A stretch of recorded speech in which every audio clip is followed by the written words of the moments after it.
I can see now why those have believed, especially my romantic-minded nephew. The likeness is good of that waxwork gallery. I haven't cared if the others have recognized me. But you, don't you know me? Where were you born? In Peterhof. Child, no doubt, of Nicholas the Great and Alexandra's eminence. And grandchild of Maria Peter Ramona. It would have taken a long time in coming to comfort my bereavement. I've sent you many letters, which you never answered. Perhaps you never got them. Oh, yes. I received quite a few appeals from resurrected Romanovs. It appears the Bolshevik firing squads were very poor shots. I set started out to try to find you. Only there were many days in which I did not know who I was. And now you do? You at least have accepted yourself.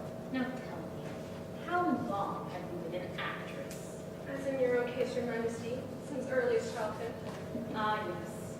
To be a princess is, in fact, to be an actress, but not necessarily a good one. Perhaps I would have learned to be a better one if the curtain hadn't fallen so early. You are being flippant about a subject which, for me, was a great personal sorrow. Forgive me. I forgot for a moment that you would be regarding that tragedy as more yours than mine. I'm trying to keep my courage, but it's making it very hard for me. I've been without love for so long. Come, have there been no men in your life? I thought the story of the rescue included a Bolshevik guard who had fallen in love with you and rescued you from a ship where the bodies were waiting to be buried. Yes, he rescued me and took me to Romania. But he soon decided a crazy girl was no great prize. Rescue from the edge of the grave.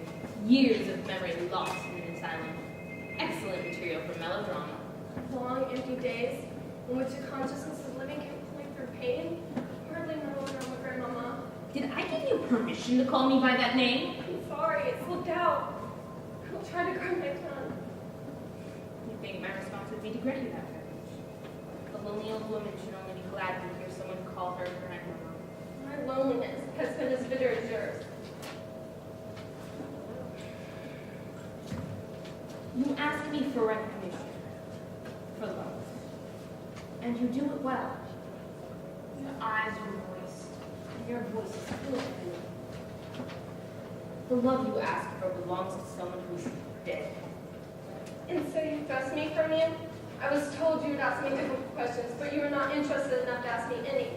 Oh, it's to catechise you, Is that what your business associates told you? I don't care about those men, nor about the millions in which they dream. Oh, but they've told you about the millions. Oh, yes, they told me. And did you not say that a Romanov may be butchered but is not to be bought? That should have been your answer. If your blood is truly Romanov, you would not allow yourself to be made a cat's by Boynin and his crew. Tell me to whom this money should be given, and then I will give it. Then perhaps you will believe me. Easily said, but you cannot give the money away until you first have received it, and you cannot get it without first obtaining my recognition. Yes, you were hard. You were showing your fighting face. The wounding words were like arrows. I remember hearing Father say you were the toughest fighter the family had seen since Peter the Great. This was the time you and my mother called over necklace. Some emeralds for the imperial treasure. But you wanted to keep them for your lifetime. Who told you about this? Oh, but many must have known. Rasputin, for one. Alexander had grievances to him. You wore them with your last court dress. The red velvet one with long train. Where did you see my portrait? Or did someone describe it? Strange. I only remember the large outlines of the small details. It was the worst of our roles. The Winter Palace, my private rooms, snow falling outside the double windows. Alex had herself formally introduced by one of the lackeys, Her Imperial Majesty. Thought she was going to awe me with the titles I'd been my own for many years. I remember. I was sitting by the fireplace with my jewel box on my lap, and after all that pompous nonsense, I didn't even bother to get up. I merely said, I don't know why I'm telling you this. My father took the side of my mother. They even brought the chancellor. They all lined up against you, but you kept taking jewels. Where did you learn to call the great Catherine? We always called her that. And sometimes we even kept the same name to Marie, because she had such an eye for the minute. Olga used to tease her. Stop. I forbid it. I forbid you to bandy those names. They're my sisters. I may speak of them if I choose. Imposter! You call me that? I want it stopped. If you have any decency, you will end this masquerade. I will pay you, give you more than these blackguards will. Go away. Leave me. I'm offering you money. Go away, please. So you're giving up, are you? So it wasn't enough to have suffered all that? The cellar, the silence, the cruelty, the horror, the impudence. It was also necessary that I should meet you again like this? Excellent, excellent. The tragic scene of despair. You're forgetting nothing, are you? How can anyone who has suffered so much have such little heart for suffering? I'm sorry if your failure to win me over is such a cruel disappointment. Goodbye, mademoiselle. Don't go. But you just told me to.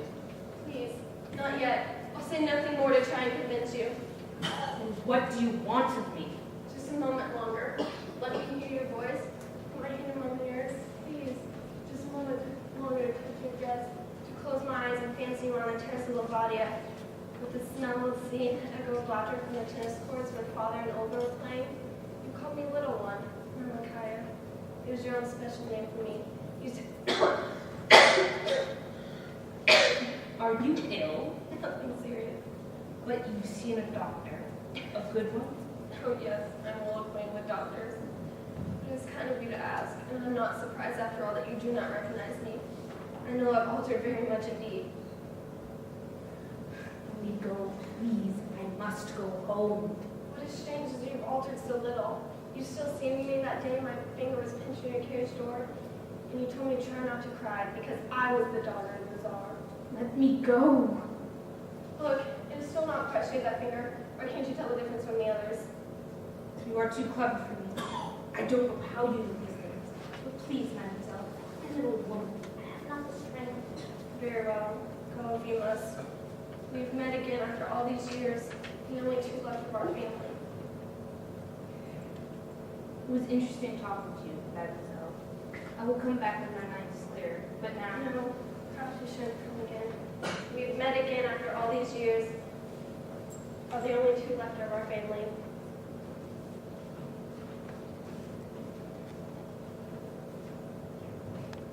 goodbye, mademoiselle. Goodbye, dear grandmama. I will try not to be lonely or frightened. Where have I said those words before? Oh yes, I remember. It was on board the Standard. I had waked and found a storm raging. The waves crashing against the hull. I cried out, "Grandmama!" And you came to my cabin.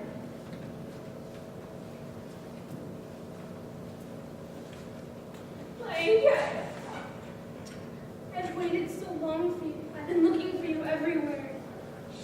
Rest yourself. Don't speak. You're warm. You're alive. That is enough. Can't you hear how that weary old heart of mine is beating?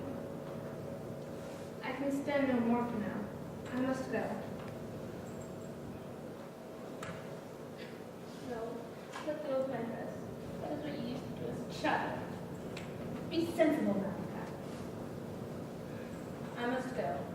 I will leave, speaking to you as I left the side of your little bed. We will go tomorrow, if you like, to my palace in Finland. It's still there, and it's still mine. There's a very old man there, our lamplighter. Each night he goes from one room to another, lighting the empty lamps until for him, the great rooms are ablaze with light. The other servants take no notice. They realize that he is childish, and maybe that's true of us all, and that we are each lighting a grandeur that is gone. Good night, Anastasia. And please, should it not be you, don't ever tell me.